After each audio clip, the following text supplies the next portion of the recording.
Watu wa Mungu, tena tujadili kwa habari ya mpinga Kristo. Nilishaanza kidogo, nilizungumzia vipindi viwili, lakini pia nimeandika makala katika akaunti yangu au page yangu ya Facebook. Unaweza ukapitia ukaisoma hapo, jina Faraja Novat. Nimeandika makala ndefu kuhusu mpinga Kristo, mifumo ya mpinga Kristo katika sekta za kiulimwengu, ambazo zipo katika uso wa dunia hii. Almost zote zina operate katika mfumo wa mpinga Kristo. Ukisikia sijui dini, ukisikia krimo, ukisikia elimu, ukisikia afya, ukisikia mawasiliano, ukisikia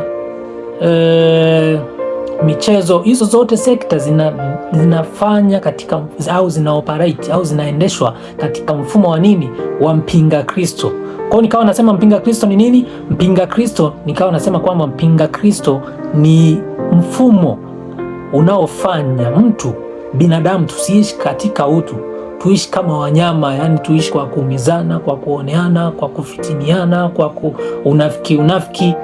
Hiyo mifumo yote inaitwa mpinga Kristo. Mpinga Kristo yani namzuia mtu mmoja asimtendee mwenzake wema, lakini Kristo alishatuambia kwamba amri kuu ni upendo, mpende jirani yako kama nafsi yako. Lakini mfumo hii ipo kwenda against hiyo amri ya Mungu. Naam, shalom watu wa Mungu, ni wasalimu kwa jina la Bwana. Basi leo tuendelee na discussion hii au majadiliano kidogo kwa mada hii ya mpinga Kristo ambayo nilizungumza sehemu mbili.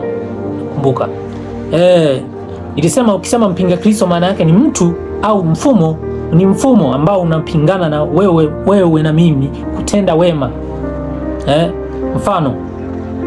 Mfano mfanyabiashara ukiwa mitaani unafanya biashara zako, kuna mifumo ipo imeandikwa, sijui sheria sijui za biashara, unashangaa wewe unafanya biashara ya kawaida ndogo sana ambayo unajiita mjasiriamali, lakini unashangaa TRA wanakuja, sijui biashara, ofisi ya serikali ya biashara inakuja inataka ulipie. Unashangaa mitaani migambo wanakuja, ushuru unakuwa mwingi, yani kuzidi ile faida unayoipata. Kwa hiyo ukilipa ule ushuru inavyotakiwa, unajikuta wewe katika biashara yako, mimi katika biashara yangu, hiyo biashara ina mtaji wote unaisha, unafutika. Hiyo ni nini? Huo ni mfumo ambao unakutaka wewe usiende kulipa hizo kodi inavyotakiwa, uende kutoa rushwa sehemu, uende kuwapa watu fedha chafu, uende kulipa cha juu sehemu, mtu huyo akuachie ufanye mambo yako. Hiyo ni nini? Tayari upo katika mfumo wa mpinga Kristo, ndugu yangu. Fuatilia hivyo vitu. Lakini pia mfano pale ukisoma hii Biblia yako, Luka sura ya 3 hivi, utakutana na Yohana akiwa anabatiza, akiwa nyikani. Kuna watu walimwendea, akawa anawaambia nani amewaonya kuhusu kipindi hiki ambacho ni cha hatari, nyie uzao wa nyoka. Akawa anawaambia kwamba tubuni na kuiamini Injili kwa kuwa ufalme wa Mungu umekaribia. Wakawa wanamuuliza tutendeje sasa? Akawaambia toeni matunda yapasayo toba. Sasa akawaambia, wakaanza kumuuliza, wakaja wakamuuliza watu wa toza ushuru wa TRA, wakamwambia tufanyeje? Akamwambia msitoze ushuru zaidi ya mlivyoagizwa. Polisi wakamwambia msifunge watu kwa kuwasingizia kesi. Sasa kazi hii ya polisi, mfano wa pili, kazi ya polisi, unakuta polisi wao ni kufuatilia makosa mitaani, kufuatilia makosa ya watu ambao wanaharibu maadili au wanakosea kwa namna moja au nyingine. Unakuta wengine wezi, labda wengine wamepigana, wengine wameuana, labda wengine wameibiana huku na kule.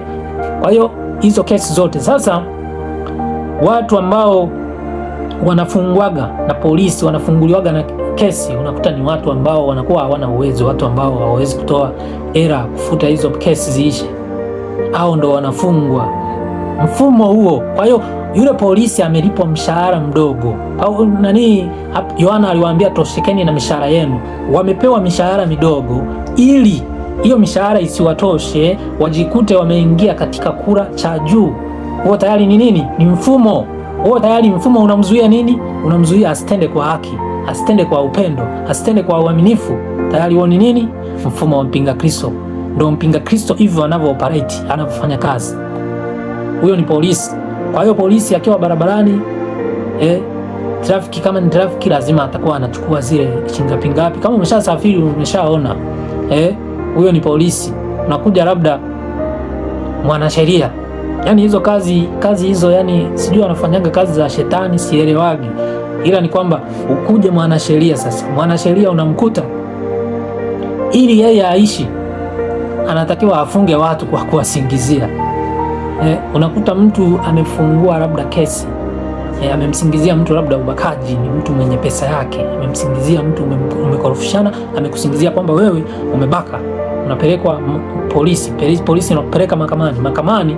Yule hakimu ambaye anatakiwa aamue kesi yako, au jaji au nani ndio whatever, wote sasa, wale wote wanapewa pesa nzuri. Ikisoma pale, lazima hiyo kesi itakuangukia wewe ambaye hujampa kitu chochote, sababu wanasema rushwa upotosha haki au upofusha haki. Kwa hiyo tayari hapo huo mfumo umewaingiza hivyo, ili waishi hiyo hela wanayoipata, lazima watende huo ubaya, lazima wapofushe haki, lazima uaminifu wao usiwepo. Kwa hiyo tayari wameshaenda against the law of God, the command of God. Wameenda kinyume na mapenzi au kinyume na amri za Mungu, kwamba mpende jirani yako kama nafsi yako. Tayari wameshapotea. Kwa hiyo wameingizwa na nini? Wameingizwa na mfumo ambao ni nini? Pinga Kristo. Ni sheria ziko hivyo, zimekuwa seti, watu wameseti. Yaani hizi sheria kuna watu waliseti, walituandikia, wamekaa mahali wanatuangalia tunavyoumizana binadamu. Sijui hizi sheria ziliandikwa na shetani au ziliandikwa na nini? Ziliandikwa na watu kweli? Huwa najiuliza, nashindwa kupata majibu. Lakini tayari huo ni nini? Tayari ni mfumo wa mpinga Kristo. Kwa hiyo mfumo wa mpinga Kristo unafanya kazi kila eneo. Unafanya kazi kila eneo.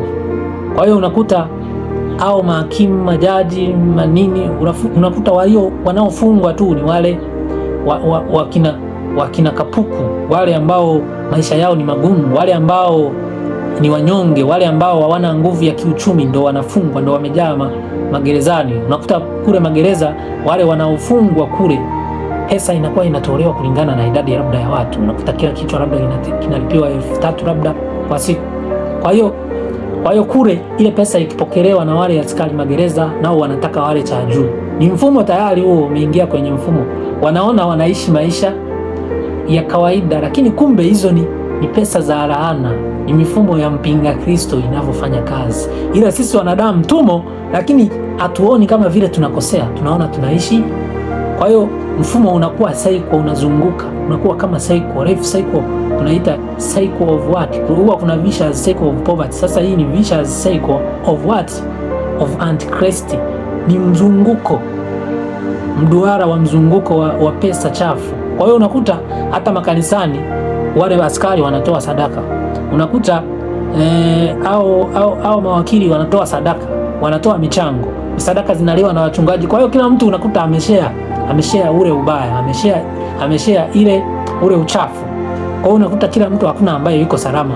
Ndio maana kumbe ukiona mwenzako anakosea unatakiwa umuonye, sababu usipomuonya na wewe ubaya unakuja kwako, na mimi ubaya unakuja kwangu. Kwa hiyo kwa habari ya mpinga Kristo nitaendelea kufafanua zaidi. Ukimwambia mtu au unaoona wanajiuza, maraya hawa, wezi hawa kawaida, vibaka wanaokaba mijini, au ni mfumo umewatengeneza wawe hivyo, waishi maisha ya hivyo. Lakini sio kwamba hao watu wanapenda kuishi hivyo, ni mfumo.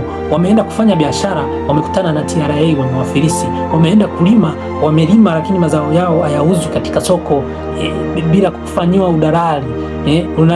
Unalima mwaka mzima unakuja kupata 300,000. Sasa hapo kuna maisha, wanaamua waende kufanya kazi za kujizalilisha ili kuendesha maisha yao. Tayari wanaoperate katika mfumo wa mpinga Kristo. Hiyo yote ni mfumo wa mpinga Kristo. Ukisoma andiko moja hapa, waraka wa kwanza wa Yohana sura ya 2 mstari wa ngapi? Wa 15. Msipende dunia wala mambo yaliyomo katika dunia. Mtu akipenda dunia, kumpenda Baba au kumo ndani yake, maana kila kilichomo duniani, yani tamaa ya mwili na tamaa ya macho na kiburi cha uzima, havitokani na Baba bali vyatokana na dunia, na hii dunia inapita pamoja na tamaa zake, bali yeye afanyaye mapenzi ya Mungu adumu milele. Kwa hiyo hapa walikuwa wanatuandikia hivi ili tushtuke kwamba tusijikite katika shughuli za dunia hii. Ndio maana neno linasema utafuteni kwanza ufalme wake na haki yake, na mengine yote mtazidishiwa. Yani maana yake hii mifumo ambayo nilikuwa naielezea kidogo, kwa nilipogusagusa kidogo kwa hao askari, mawakili, majaji na nini, lakini pia hao wanaofanya kazi za kujiuza, tayari nini, ni mfumo wa mpinga Kristo. Ila watu hao ambao wanaoperate hiyo mifumo mfano wakisema sisi hatupendi dunia na vitu vyake, watu wakipunguza ile shauku na nia ya kutaka fedha nyingi, ya kutaka kumiliki mali nyingi, ya kutaka kwenda viwanja, ya kutaka kufanyaje, tayari wanapunguza ule dunia. Kwa hiyo tayari watakuwa tayari kuanza kumtendea mtu mwenzake ubaya, wema. Kila mtu atatamani aanze kumtendea mwenzake ubaya. 18 anasema kwamba watoto, ni wakati wa mwisho, kama vile mlivyosikia kwamba mpinga Kristo yuaja. Hata sasa wapinga Kristo ni wengi, wamekwisha kuwako. Kwa sababu hiyo twajua ya kuwa ni wakati wa mwisho. Kwa hiyo wapinga Kristo walisha kuweko tangu enzi za Biblia hii inaanza kuandikwa. Wapinga Kristo wapo, wapinga watu kutenda vema, wapinga watu kuishi utaua wapo. Na wakatuletea kauli kwamba hakuna mtakatifu, hakuna wezaye kwenda mbinguni. Ni kwa sababu ya nini? Ili watuaminishe na watupumbaze tuishi katika uchafu. Lakini pia hapa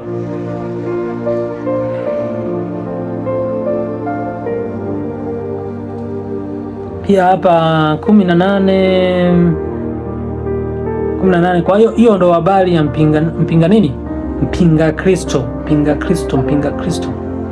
Kwa hiyo mpinga Kristo ni mfumo ambao unakuzuia wewe, unanizuia mimi nisitende wema. Ukisikia mfumo ni kitu complex, kimetengenezwa, yani kina milolongo mingi, huwezi kujua kimeanzia wapi, huwezi kujua mzizi uko wapi. Basi nikushukuru sana kwa kunisikiliza na kunitazama. Leo nilikuwa nazungumzia kwa habari ya mpinga Kristo na niishie hapo, ni sehemu ya 3 nadhani, lakini nitaendelea kuifafanua hii mara kwa mara, watu wengi waelewe mpinga Kristo ni nini. Basi neema ya Kristo ikawa pamoja na nyote. Amen.